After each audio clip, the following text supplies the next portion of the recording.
Okay, great. I am here with Shir of Matir Asurim, a network providing Jewish spiritual care and resources to incarcerated people while building toward a world without prisons. Shir, thank you so much for being here. Yeah, thank you for having me. Awesome. So let's start with the big picture. What are you trying to build with Matir Asurim? What's the vision? So, Matir Asurim started in 2021 as a network of activists, organizers, people who did carceral justice work, artists, rabbis, chaplains across the US and Canada, thinking about how to build and how to connect a Jewish community across prison walls. The Jewish communities that are incarcerated are very cut off from non-incarcerated Jewish communal life. There's not a lot of pathways for people to get connected to Jewish resources. And the non-incarcerated Jewish world is cut off from carceral realities. There is not a lot of Jewishly informed activism happening around prison justice or education. There is a sense of us and them that doesn't take into account the multiplicities of identity that exist both within the Jewish incarcerated world and the non incarcerated world. And the fact that many people across ranges of identities are affected by the carceral justice system. Thank you. So you mentioned you started in 2021. I know you started as an all-volunteer network. Can you give us a sense of like how you've grown since then and how many people are you reaching and like what does that network look like now? Yeah, so we started in 2021 as an all volunteer network. And for most of our young existence, we have continued to be an all volunteer network. Um, Around the time of October 7th, our volunteer capacity shifted really dramatically as a lot of our organizers shifted their organizing and volunteer work to focus on Palestine. And with that shift in capacity, we started to explore the idea of having several stipended roles to hold down some of the administrative and outreach work that we are responsible for. Um, One of the really difficult and beautiful things about doing carceral work is that there needs to be a lot of accountability and a lot of consistency and maintenance of relationships.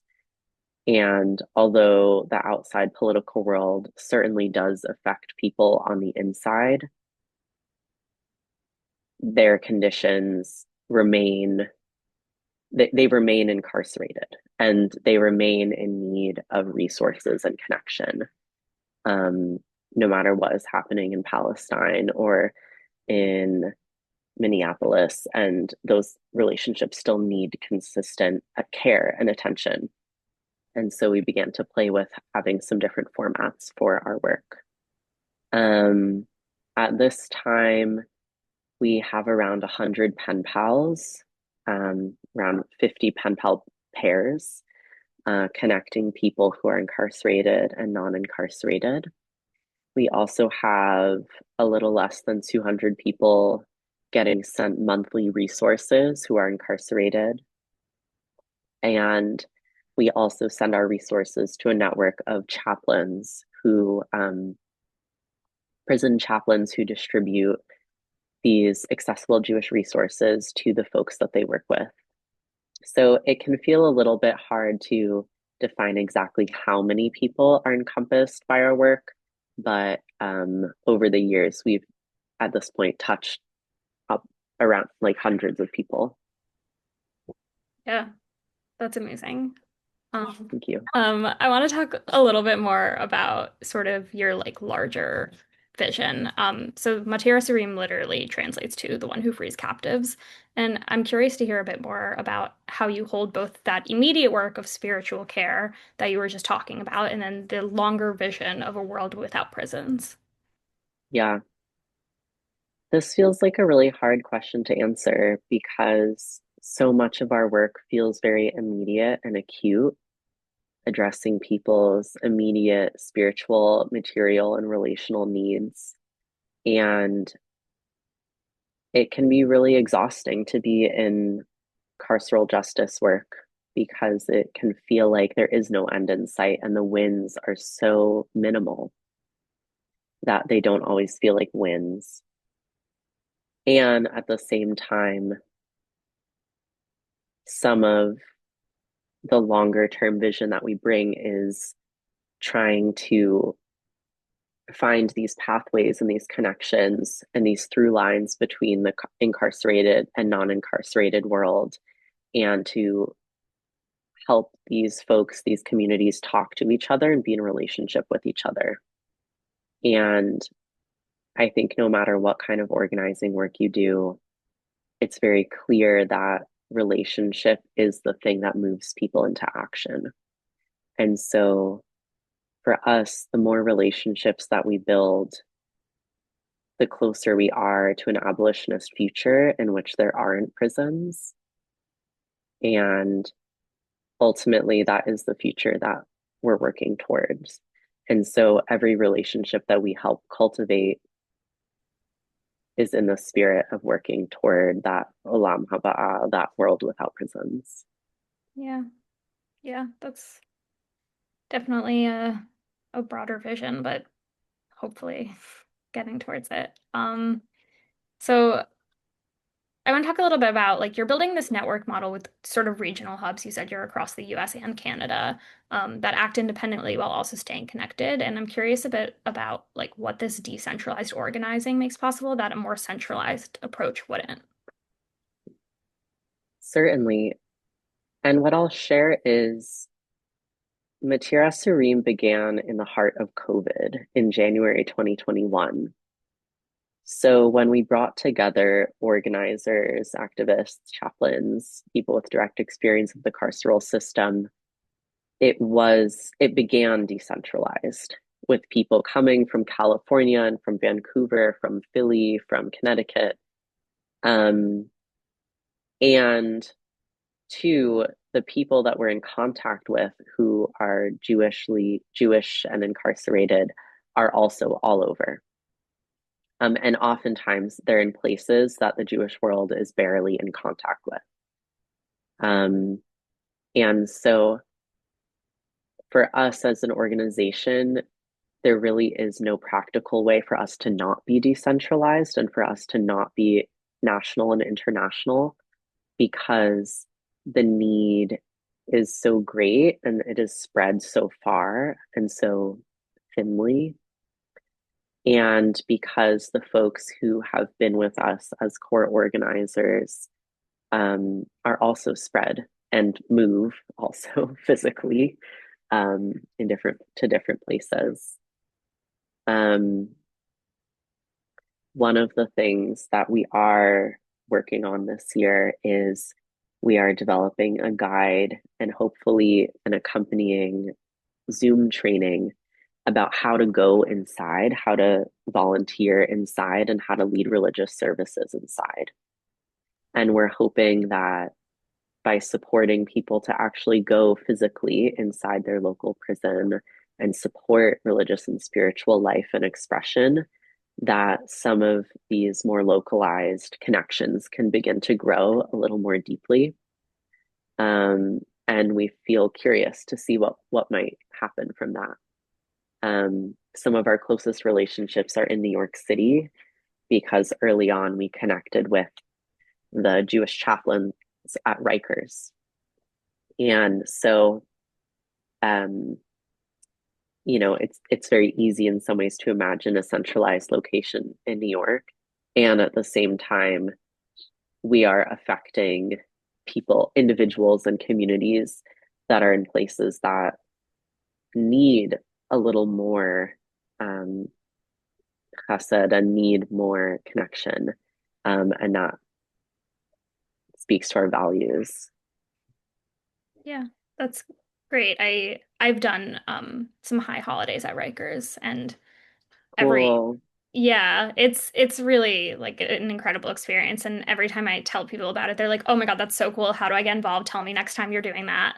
So there's definitely like a hunger for it for folks to get involved and be able to show up in that Jewish way.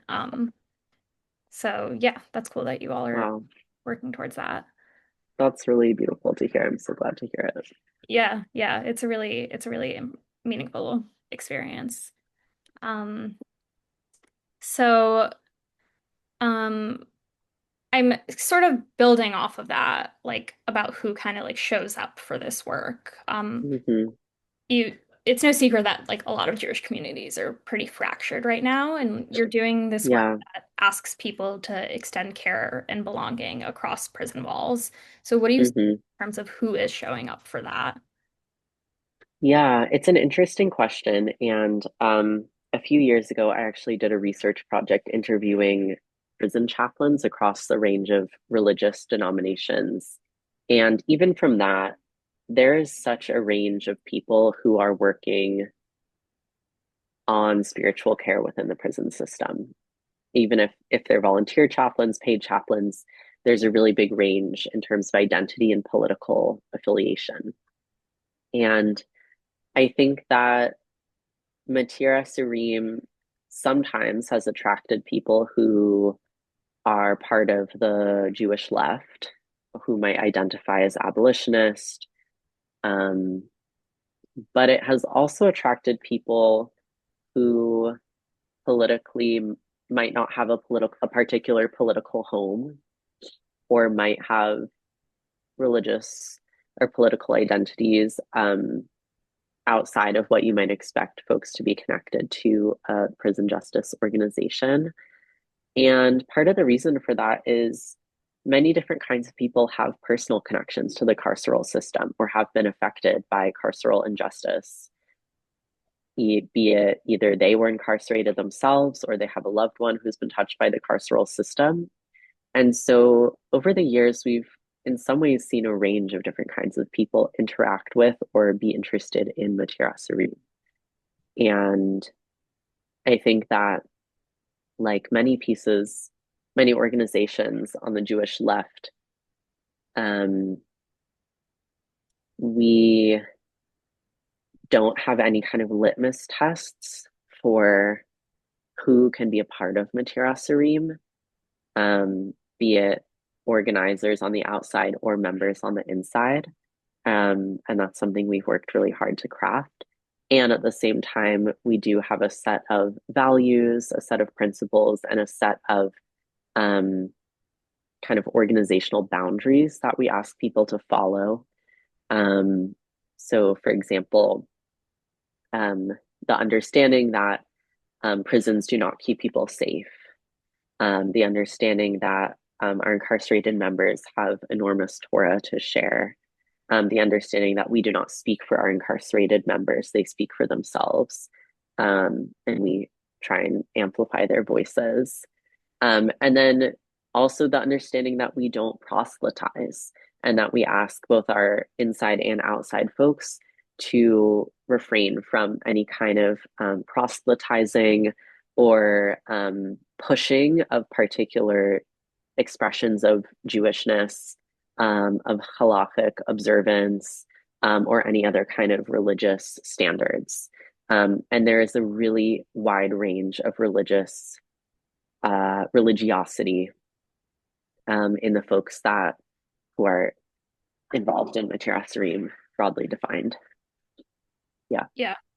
I think that's so important. I mean, I know from like my experiences at Rikers also, I yeah, think sometimes people go in thinking like, oh yeah, and everyone there's going to be an abolitionist. And it's like, well, no, everyone is an individual with their own views. So it's important yeah, to, make sure that like when you're interacting with like the congregants there, that you're going in with an understanding that, they're just like there's no litmus tests for us, there's no litmus tests for them either.